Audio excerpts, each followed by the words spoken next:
right, so for groups, you're just going to go right into your course. So we'll return to the tried and true test course, because what you're going to do for groups is actually go into the tools area of the nav bar, and then groups should be on this list. So it's about like 7 down. And once you click on groups, it's its own tool, it's its own page. And I actually already have some in here. So I have a category here called literary analysis groups. And from here, I have 3 groups within it, and they have an assignment and a discussion attached to them. So with groups, when you're creating the group itself, you can create discussion areas or assignments or both. And the other cool thing about it is that if you create the groups after you create the assignment or the discussion, you can add them in afterwards. So it's not like you need to do it in a certain order. It's like either way. So, hi, Fran. Hi, I hope you don't mind that I joined in, but Dave said you were talking about stuff that I still need to work on a little bit, the group things and and the grading, which I had talked to you about anyway. Well, perfect timing. That's what we're talking about this afternoon. So we're going to go in and create a new group category. So this just means like, what is the group for? So I'm going to create a new category, and it opens up this page where we could give it a name. And if you're intending on making the category like a self-enrollment group sort of thing, I would give it a good name and maybe even a description, because the students will see both of those so they know why they're signing up for the groups. But otherwise, the category name is really for you if you're adding it to an assignment or discussion, so you know what they're for. So for this one, maybe I'll just do like final group project groups. So I know that it's for our final project, and when I go to choose a group for an assignment or a discussion, I know what these are for. So here in our description area, we can use all of these different tools, and if you have been using Brightspace recently, these are different now. So the insert stuff button that we're so used to is now in the middle, and it has like this semblance of symbols. And you can add your own video note here if you want to. So that's still an option. Any files, a YouTube video, if that helps describe why you need the groups. So whatever you want to put in here, you can. Or you could just type whatever you like, and it'll show up on the group page. Most important part here is the enrollment type for these groups, because when you click on this drop down, it's going to give you plenty of options. This first one is the number of groups that will be available, but there's no auto enrollments. So this is if you want to place students manually into groups. So that would be for this first one. Then we have groups of number and number of groups, and each of these refer to like an automatic enrollment. So if you want to create groups of a certain number of users, right after you save it, it's going to auto assign all the students in your class into these groups, just random. And same with the number of groups, except it'll be a certain number of groups and it will evenly distribute the students accordingly. And then we have our 2 similar groups of number and number of groups, but they are self-enrollment. So this is where the students can sign up for the group themselves. And the cool thing about the self-enrollment group type is that this is actually something you can link to with quick links. So if you're sending out an announcement, or even in like a module description, if you want to say that they need to sign up for groups, if it's a self-enrollment group, you can add that as a quick link, so they could just click on the link and then they come right to the sign-up page. That doesn't happen with the auto enrollments because they can't choose it, but it's only with self-enrollment. So it gives you an easy way to just give them a direct path to the group sign-up page. And then the last sign up themselves for those. Yes, yeah, definitely. And I could show you what that looks like too. The last type of self-enrollment is number of groups with a capacity of a certain number. So that kind of limits the amount of students and the amount of groups. So you don't really have to worry about too many students getting into one group and it being unbalanced. So I think I will do this one. And before I continue on, I'll just mention that the single user member specific groups, those are perfect for like reflection discussions or things like that, journaling. These are perfect for that because each student gets their own group and they can't see anyone else's things, so it's a completely like private reflection. You can see it, but that no other students can.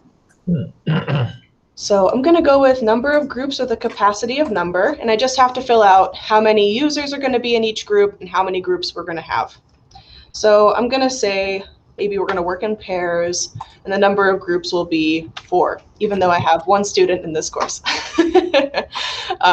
And then under here, we have restrict enrollments too. And if I wanted to do groups within groups, I guess I could do that. But this is really pertinent for cross-listed courses, because then sections will appear here and cross-listed courses appear as sections in Brightspace. So if you only wanted your graduate part of a course to have groups, then you'd restrict the enrollment to them and only they can sign up for it. And then likewise with the other side of the cross-listed offering. But in my case here, I only have this one course. It's not cross-listed, so I'll keep the restrictions at no restrictions. If you want to put a prefix in here for the groups, you can. Otherwise, it'll just be group 1, group 2, group 3. So we could say like awesome in front of it, and it'll be awesome group 1, awesome group 2. This is really cool for self-enrollment. It's the advanced properties, and they are start and end dates for self-enrollment. So you can open up enrollment by just checking on this box. And you could say on the first day of class, that's when enrollment opens. So maybe the 21st at 12, though because I'm going to show you that we can sign up for it, I'm going to put it at the 14th. So we're already in it. And then if you want it to expire on a certain date, you can do that as well. So I'll say that they have to sign up by the 19th at maybe 11:59. All the way down. And if you do set an expiration date, you can allocate unenrolled users into groups. So if no one chose a group, or if someone didn't choose one, you can just automatically assign them to a random one. So everyone will have their group. And that's only if you set the expiry date. Otherwise, it just doesn't show up. Then under additional options, you can set up discussion areas for this particular group or assignments. And like I mentioned before, you could do this after the fact as well. If you had already created an assignment that you want to be group, or a discussion area that you want to be a group discussion area, you can allocate this group to that discussion. So we can do it right now, because I think that'll be fun. I'll just check the box next to the things I want, and then it gives us some more options. So for the discussion areas, we can choose to put it in an already existing forum. So as you remember, that's a category in the discussions tool. So I have my exploration forum, a weekly discussions forum, and a test forum. We can also make a new one if none of these really fit the bill, but I'll just stick it in the test forum. And then if there is an existing topic that we had in mind for the group so that we could assign it, then I could click on attach to existing topic. But note that you can only do this if there are empty topics. So no one's posted in it yet. There's no interaction, because otherwise you can't assign it, retroactively. So I want to maybe attach it to this test topic number 1, if I want to attach it to an existing topic, or I could just create a new one just for fun. So I'll do that just so you can see the process. And then if I also want a group assignment, I can check the box here and just kind of say whether it's going to be a file submission or a text submission, or if it's in person, whether it's on paper or observed, like a presentation. So I'll do a file submission for this, but we can change it later. So if everything looks good, and I think it does, I can click save, and it'll bring us on to create our discussion area. So first things first, it's going to ask us if we want to create one topic per group. So one topic would be that big section under each forum. So then there could be multiple threads within those topics. So if it's like a project that lasts like the whole 15 weeks of the semester, then maybe you do want one topic per group so that they can make different threads within it about different things. But if it's just kind of a one and done, like 3 to 4 week sort of project time span, maybe you just want one topic with each thread being for each group. So then you just have it in one block, and then within there's a thread for each group, and they could go talk in their individual threads. So we usually recommend this one because the first one can get a bit clunky. If you have 8 groups, it's going to be 8 topics, and it might be a lot to look at. But if you create one topic with multiple threads, the one topic is just going to be one block, and then there's going to be threads within it that they can respond to. So we can name our discussion. Mine has groups in here multiple times, so we're going to not do that. We're going to take out some of those words. We can change it completely if we like. And again, we have a description area here as well. So we can add our instructions and say that they should have a good time. So if we want to add another discussion area, we have that option down here, or we could just create this discussion area and move on to the assignment. So when we go to create our assignment, we just give it a name, which I'm just going to call Final Project. And then any instructions we want to give, we can do it here, or you could always go into the assignments tool and edit it later. So if you just want to create this, you don't have to fill out everything just yet. But we can add attachments and record our audio and video if we like. And then down here, you want to keep it a group assignment because we created the group specifically for it.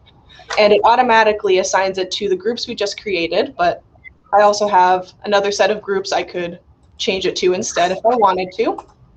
And then we have our submission type once more, where we can double check if we want a file or a text submission or something that's more in person. So I'll keep it on file submission. You can choose how many files are allowed per submission. So if you only want them to submit one thing, click one file. Or if you don't mind how many things they upload, like if it's going to be a PowerPoint and a Word document and something else, you might want to keep it unlimited. And if you do one file, it might be good to keep the most recent submission. I mean, it doesn't really matter if it's one file, but these are also some options you can select for those submissions coming in. We also have notification email if you want to get an email every time someone submits, but that could be a lot. And then we can put it into an assignment category if we like. Not necessary though. It also has you set up your assessment. So how many points is this worth? So I'll say 50. And then from here, we can assign a grade item to it, which we'll talk a little bit more about in the next section. But the grade items, you can create one when you're creating assignments or when you're creating discussions. Like you can create them at the moment, or you could create them ahead of time. The only difference is that if you're creating them in the moment that you're creating an assignment, you just click New Grade Item to set it up. You could pick like the numeric grade type, you fill out the names, and it'll go straight to the grade book. Or if you already had one set up, it'll be in this drop down. So you could do one either way, and it'll be fine. So I guess I will just go through a new grade item just for fun and for the sake of the recording. I'll just select my numeric grade item type, and the name of it's going to be Final Project. The short name might just be Final, because that's just my last thing.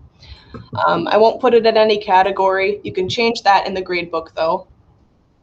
And then we can have the maximum amount of points. So I'll just make it 50. Whether it can exceed those amount of points, whether it's a bonus item and not an actual like solid assignment. You can exclude it from the final grade calculation if you like. And then we have our grade scheme and whether it's hidden from users or not. We can also set the availability of this, but I'm going to leave it as is for now and just click Save. And then you'll see that we have our new grade item here, which means it's going to appear in the grade book automatically, which is great. Tomorrow we're going to talk more about rubrics, but just know that when you create assignments, you can create rubrics from the assignment or ahead of time and add one after the fact. And then for assignments in general, you can do anonymous marking if you so choose, or you can also include annotation tools so that like the project, since it's a file, will come up as a PDF and you can make little annotations to it. But those are all things for tomorrow. We're just going through it kind of quick because it's really for groups. But our whole assignment is ready to go. So I'm going to click on Create, and it's just going to tell us what we did. So we created a forum topic and one assignment, which looks good to me. Click on Done, and then it just tells you, hey, this is your project group. Are you good with it? Do you want to change anything? And I do not, so I shall click Save. So now we have our groups with my prefix in front of them. So it's just awesome 1, 2, 3, and 4. We can also see in this column that there is an assignment associated with it and discussions as well. So you can tell that you did it right because everything's connected and looks great. Now, if you do have multiple groups or group categories rather, if you want to see the other ones, you have to change this drop down. So I know I have at least one other one. So if I don't want to see my final group project groups, I can go to my literary analysis groups, and it changes it, and I can see that these are different and they have different assignments and different discussions associated with them. So any questions so far about any of that? I have a question. Sure. In my class this summer, I created discussions for each week that we're reading a book each week. Okay. And because it's a pretty large class, I've divided the class into groups for the discussion. But now that I see how the students are working, I kind of want to put them in different groups so they get to see other people's writing, so they don't have to read everything before they decide what to respond to. Can I change? Can I go in and change the group assignment? Right now I have it set up that the system had divided the group into the class into 4 groups. Okay. Now, can I change that? I think if they haven't responded to the discussion yet, I think you can still change it. Okay, so once someone replies to it. So, for example, for the last 3 groups, for the last 3 weeks of the course, I could change the groupings, but yeah, nobody's plopped anything into those yet. Yeah, you should be fine then. And you could also come in here and just create automatically enrolled groups, just oh, this is for my week 5 discussion, my week 6. So you can create them and then you could keep them straight. So it should randomize everyone again. Okay. Yeah. All right. Thank you. Of course. Any other questions? All right. I'm going to actually show you what it looks like from the student side to actually click on a group and sign up for it. But before I do that, I do want to show you how the quick link works with the self-enrollment groups. So I'm going to make an announcement for my course. I could also put this in a course description, really anywhere where the quick link button is. And then I'll create a new announcement just to say that there's a link for self-enrollment groups, so go ahead and sign up. So my headline is going to be sign up for groups. And then I'm not going to add much to this. I'm just going to click on the quick link button. And then I'm going to scroll on a bit down until I see self-enrollment groups. And then my final group project comes up because we're still within the dates you can sign up for it. And there's the link. So please sign up for a group here. And that'll be my announcement. I'll just have it available immediately, not a big deal, and I'll just publish it. So now I'm going to go in and impersonate my student account so that we can actually see what it looks like. So I'm going to go to my class list and see what the student sees. So I'm here at my home page and I can see, oh, I could sign up for groups. Awesome. So I click on this groups link and it takes me right to the final group project groups.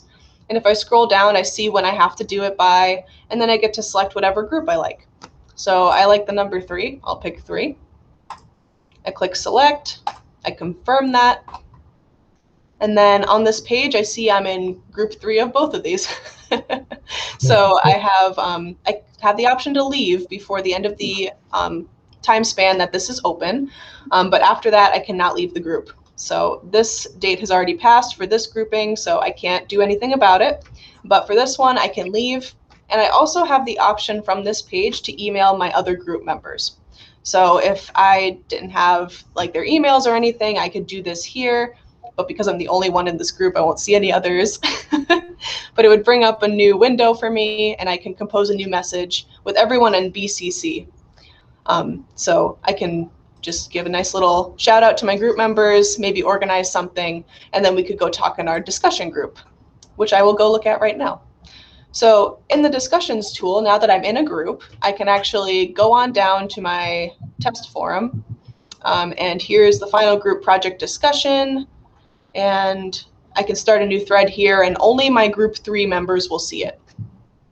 And same with the assignments. I think only one of us from the group would have to submit to it. The assignment's not available yet because I didn't set dates for it. But if it were, I wouldn't have to do it for every student. Just one student out of the group has to submit, and then you grade both students from that submission. So are there any questions about the student side of the groups process? Okay. And just know if you don't link to your self-enrollment groups, the students also have access to that groups tool. They just have to click on tools, and then groups is here for them, about 3 tools down, and then they'll be able to see available groups and sign up that way. So if you don't link it or you forget, there's still a way to do it. It's just easier if you directly link to the self-enrollment group page. All right. Is there anything I missed, Kat? I think I got everything. I think you did too. Woohoo. Any questions? If you want to practice enrolling in a group yourself, if you go to the Discover tab, so go to Brightspace. On that homepage, click Discover and search for our Educational Technology Resources course. The pop-up box says click here to sign up for a group, because I've divvied the resources up based on if you're an instructor or student. So that way it's not just everything, but it's easier for us because there's one course to manage. So remember, any of those pop-ups, if you hit the X, it will always pop up. You have to actually go through and click dismiss if you want it to stop bothering you.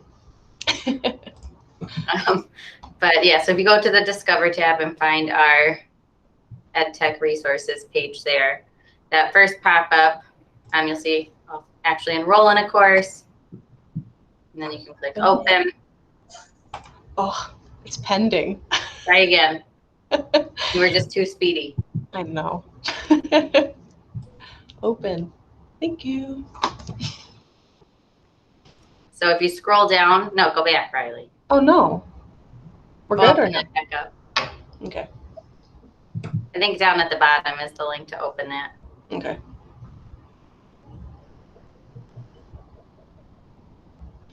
I have to hide all those announcements. At the very bottom. There you go. Sorry, I scrolled past it. Scroll down, it says here, click here to tell us you're looking for. And then you can choose which group you want to be in, and you'll only see those resources. Nice. Okay. So now if Riley scrolls up, she'll see the student resources. Not that resource list, because I didn't put a thing on it yet. Getting started for students. So it gives them like an overview of what's in here. Reminds them to take the Brights. Students have a course like you guys do. I don't know if you've seen it or yet. I think I did CC the faculty on the email I sent to students that it was coming. But all the students were auto-enrolled in this. So hopefully they will find the course. But so we're compiling all of those resources. So the next one is like Riley's documentation for them on doing online registration.